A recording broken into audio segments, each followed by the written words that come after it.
Theo here with Amateur Sports TV, welcoming the second overall pick, Conor Geekie. Conor, thanks for joining me for a couple of minutes here in your spare time. I know you're a really busy individual, playing every single sport possible, badminton, baseball, and of course hockey. Tell me where you were, how you heard, when you got drafted by the Winnipeg Ice second overall. Actually, I just got back from physio for my arm for baseball because had a bit of trouble with that. Then me and my mom kind of put it on the computer and kind of just watched it at the dinner table. So you had your mom with you. Very exciting. Obviously, Winnipeg moving up in the draft because they had the first overall pick, and now they drafted you with the second overall pick. You're quite the towering individual. I mean, 6'3", 170 pounds. You can definitely put a little meat on the bone, but nonetheless, you'll do that only because you're 14, now 15 years old. Tell me what part of your game really impressed the scouts the most this year? To me, I think it's more like my playmaking ability. I'm a big guy, so I like to use the corners a lot, and that's kind of where I like to use my hands too. I'm not trying to be too flashy in open ice, but in the corners I like to use them too. Me and my brother are kind of the same. We both find seams really easy. We find seams that some people don't think we should, but we try anyways, and half the time it works out, half the time it doesn't. So I think that would probably be one of the biggest parts of my game, and definitely my shooting ability. That goes without saying. Your offensive capabilities the last 2 years, Conor, have been very impressive with the Bantam AAA program. 2 years ago, racking up 68 points, 38 goals, and then this past year, 49 helpers, 86 points in total. You're definitely a towering individual. You like to play the corners, you said. What part about playing in the corners makes you feel that is the strong point of your game? For me, it's just getting out of the corners. To me, getting out of the corners has always been fun for me. Having a battle against 2-3 guys and coming out with a puck and then dishing it off for me is better than any play in the game. So for me to keep working on in the corners against my dad and my brothers, it helps me a lot. So your dad was your coach, a little bit hard on you at sometimes, or does he expect that much more out of you playing for your father? He definitely expects that much more. Sometimes we definitely got into a bit of arguments and definitely had some different opinions on things, but that's just how it's going to go. Just the role he's going to have to play, right? That's going to happen. He's my dad. That's kind of how it is. But when we hit the ice, it's coach, it's Connor, it's Geekie, it's stuff like that really kind of changes the culture in our room. So the professional relationship on the ice, the more personal relationship at the dinner table. Tell me, you've got an older brother, Morgan. Was he part or more likely a role model for you growing up? Or when you were growing up, who did you look into or up to for the style of play you like to follow? Definitely my brother. My brother was 5'5", I think, going into the Bantam draft, and he got picked, I think, 5th round, and then got a growth spurt and came 6'2", 6'3". And just watching him, you can ask my dad, you can ask my mom. Him and Noah have just been the biggest role models for me when it comes to playing outside or hitting the gym with Morgan or even working on the ice with Morgan. He always finds something new that I can work on, and I try to beat him at it. So that's kind of the competition we had together, and it's kind of a tight bond when it comes to that stuff.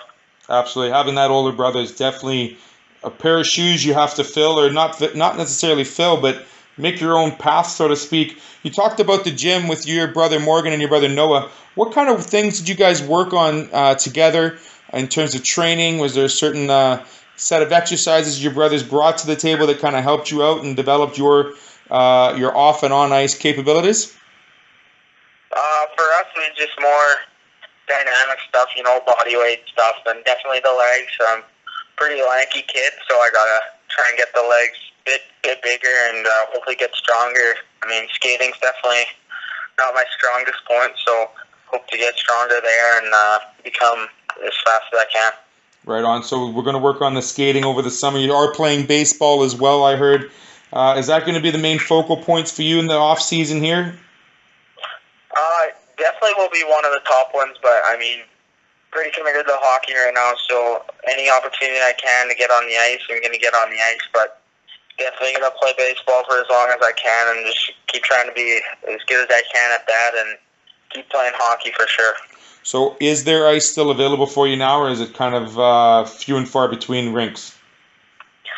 It's kind of all over the place. I mean, small town, probably 45 minutes from here, still has their ice in, but once that's done, it's probably more to the baseball situation, and then hopefully to get some ice in somewhere and get my skating down and work on that for the rest of the season, off season. So Connor, I got to ask you this: as a two-sport athlete, do you look at each sport as being a way to recharge the battery, so to speak, and regain that focus in the off season for the upcoming season? Yeah, it's definitely for me. That sport is kind of the way to keep my compete up, keep everything up, because me and my family, I'm pretty sure just like every other family, hate to lose to each other in the sport. So playing baseball is just another kind of aspect to my game. I think it brings, especially with the hand-eye, the batting, the running, everything, the arm strength. So yeah, it's definitely keeps me motivated for hockey. Is there a specific position in baseball that you prefer?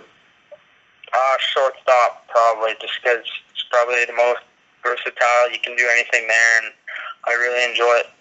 So, are your friends digging the long ball on the park, or is it more hit for average?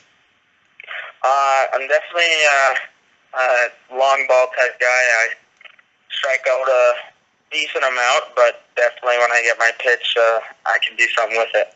Right on, Connor. So I assume you had a bit of a growth spurt in the last couple of years. I mean, Lankin 6'3" is a tall kid. I got to ask you, off the ice, your nutrition, your body fuel, what kind of foods were you looking into, or do you consider part of your main diet over the course of the year? Really, I just kind of tried to stay healthy. It was a versatile, variety of things, obviously, but I wasn't trying to get myself on a specific diet because I'm still a 15-year-old kid, right? It's still, you still got to have fun. You got to have that odd junk food, but I'm definitely toning it down. It was more for me just working out consistently and getting stronger.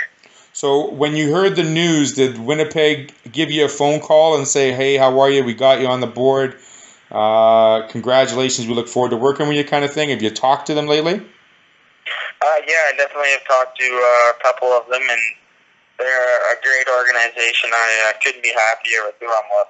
I mean, how exciting is it you get a team from BC moving to Winnipeg, closer to home? I mean, it's about a 2.5 hour drive for you from the hometown. Do you expect a lot of fans, a lot of family perhaps watching you maybe suit up for the ice here in a couple of years? Yeah, I mean, definitely I got a lot of support behind me, and hopefully I can get that opportunity to suit up and, make my big game a special one. Absolutely. So we've got baseball on the off season. We've got a couple camps perhaps in August with the Winnipeg crew. Yeah, for sure. I think if I'm not doing something big in baseball, then hopefully I can get those. Right on. So once you heard the news, did you have any congratulatory parties or dinners with the fam? No, actually, I had badminton practice at lunch, and then we headed to Winkler for my badminton tournament. So you've had no rest for the wicked. I love to hear that, Connor. I hope you have some downtime to kind of look back on this day as one of the bigger days of your early career here. I want to thank you very much for joining us and joining me for a little conversation about how important this Bantam trip, the WHL draft, was for you. Thank you, Connor, for joining us. Have a great rest of the evening. Thank you, Theo. Take care. Yeah, bye. And that was Conor Geekie, forward for the Yellowhead Chief Bantam AAA team. He's now going to be the property drafted second overall by the Winnipeg Ice. Hopefully he can suit up with the new colors in a couple of years coming up. This has been Theo Tutkaluk with Amateur Sports TV. Thank you for joining us.